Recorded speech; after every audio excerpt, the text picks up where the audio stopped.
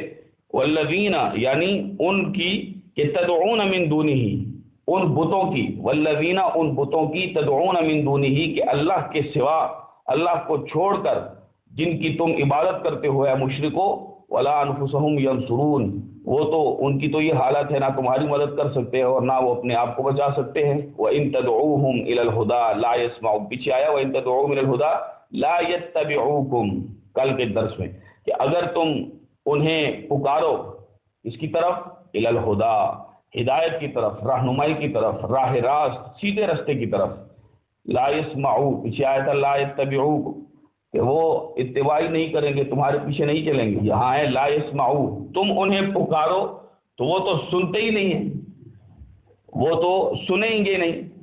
وَتَرَاهُمْ يَنظُرُونَ، تم انہیں دیکھو گے، وَيَنظُرُونَ إِلَيْكَ، تمہیں ایسے لگے گا کہ وہ تمہیں دیکھ رہے ہیں، ینظرون وہ دیکھ رہے ہیں، الیک تمہیں، وہم لا یبصرون، حال تو یہ ہے کہ لا یبصرون وہ کچھ دیکھ ہی نہیں سکتے، وہ کچھ دیکھ ہی نہیں سکتے۔